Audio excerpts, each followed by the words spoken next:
If you are anything like me and say, yeah, it's hot outside, but I'm still getting outdoors, then you have a home here. Welcome to The Go Show.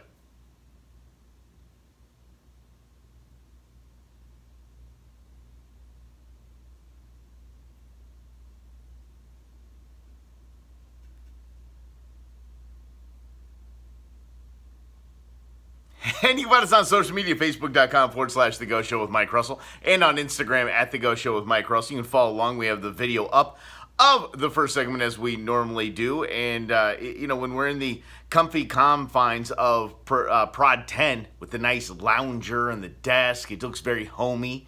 I can turn off the microphone and chat with the Facebook peeps for a second while the music plays in the intro. And can't do that here in the big confines of what we call the Big Boy Studios. So here we are. And this week marks intern Sarah's last week. Well, okay, not last week. Let's say last solo week. Yeah, last solo week here on the program. Yes, she will continue to intern during the summers, but she is taking over. She is going to be taken over by intern Beans next week. We're going to do a little transition. Yeah.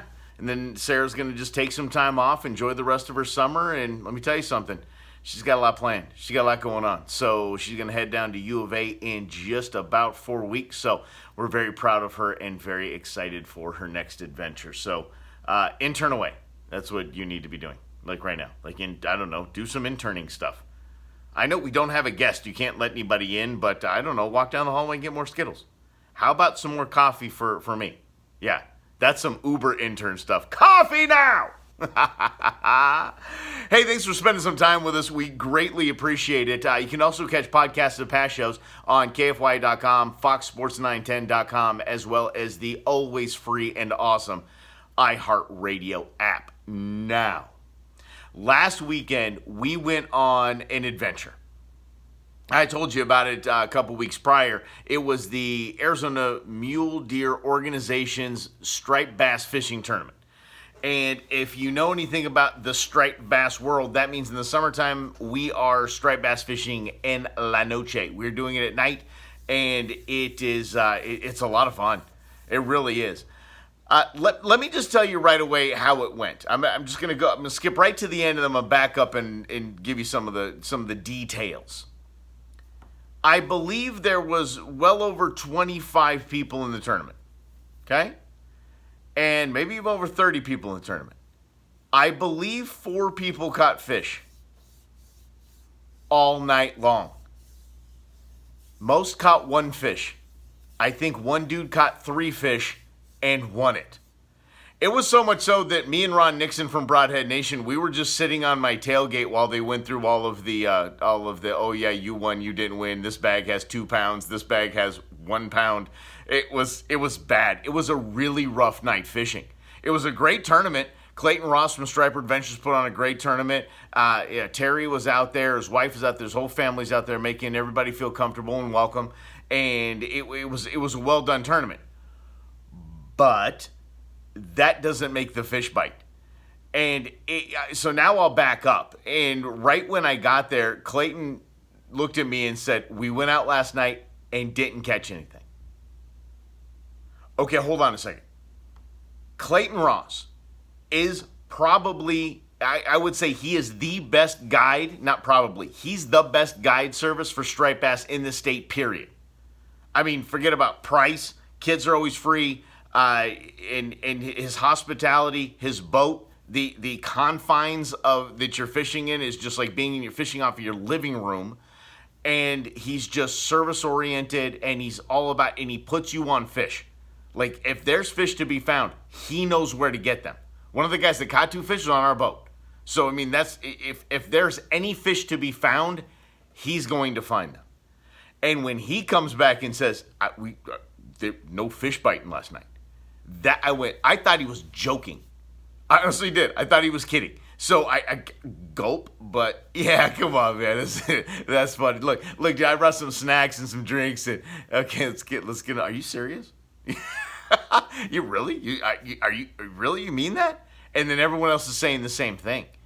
And I think his line that he was using was, I'm so tired of telling everybody that this time last year, we were pulling in 50 and 60 fish a night. And that's no joke. So there's a lot of things at play here. The big rains that we have affected lake levels.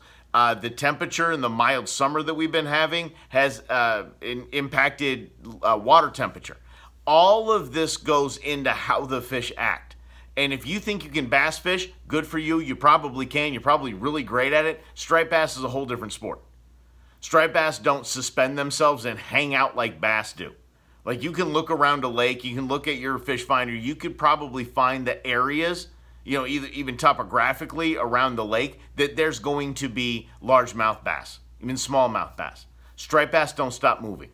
They school and they keep going and going and going. They don't stop moving. So it is a matter of finding a school and keeping it there with chum, and are waiting for them to circle back around. If they're going to come back to your bait, they're going to come back to the chum. There's so many factors that go on, and let me tell you something. They just haven't turned on yet at all. And the great part about this, and I want to just give the fishing community here a big pat on the back, because those that showed up for the tournament are helping out a good organization. They're there for a good time. And everybody was, I say everybody was, nobody was visibly upset. It was just, one of those days where you're just shaking your head like, wow, we couldn't get him to bite. And nobody was angry about it. Everybody just knew that's what it is. It's fishing. It ain't catching, it's fishing. So it was good to see everyone's attitude, everybody getting back to the dock just like, whew, that was crazy. And then, of course, you hear somebody calling from the back, this time last year. Yeah, we know, this time last year. Yeah. And that was the first time I've ever been on Clayton's boat where I didn't catch fish. So it is a seasonal fish and timing thing. It is nothing to do with the people that were out there. They're all good anglers. They all had great rigs. I was on Clayton's boat, which is, like I said, the best striper guide there is. And it just is what it is. But we had fun. And I will tell you, it doesn't matter if the next 5 years of this tournament, we catch 50 apiece per boat. It's crazy, 60-pound weigh-ins, those kinds of things. Doesn't matter, because it is going to be this adventure, this tournament that we talk about every single time we're out. And I say it over and over again. Sometimes the trips that are at that moment disappointing, or that things go wrong, whether it is you go out to your favorite trailhead and it's closed, or you go out to go paddleboarding and it's just a washing machine out there, there's just water going everywhere, it's not conducive to paddleboarding. You'll always remember those. You'll always remember those trips where you had to go find a different spot, or you had to go to your plan B, or you just had to muscle it out through the entire night fishing and didn't catch fish.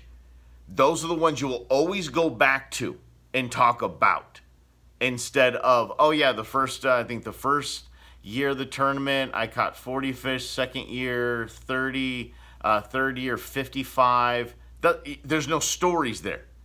The stories of one year we're catching 60 a night, and the next year it just turned off like a switch. Those are the ones you talk about. Those are the best things. So what I'm saying is, don't let things like this get you down. Don't let things like this discourage you, because the payoff comes later. The payoff comes when you're sitting around having a beer with your buddies and be like, oh my gosh, do you remember 2019, that striped bass tournament we went in? Oh, man. And then somebody came up to us. I'm going to get to 5150 Custom Baits. I'll give them a shout out, and we'll give them a test. I was handed a bag. Ron Nixon and I were handed each a bag of their baits, and apparently they're garlic infused. The guy handed it to us and said, "Here, don't put these in your car. Do not leave these in your car. Put these in the back of your truck, because." Let me tell you something. The back of my truck still smells like garlic. My garage smells like an Italian eatery. It was interesting, but I appreciate the baits. I'm going to give them a try at the next kayak tournament, so I'm excited about that. But 5150 Custom Baits, hopefully we'll like those and we'll get those out here. We got a fun show going on.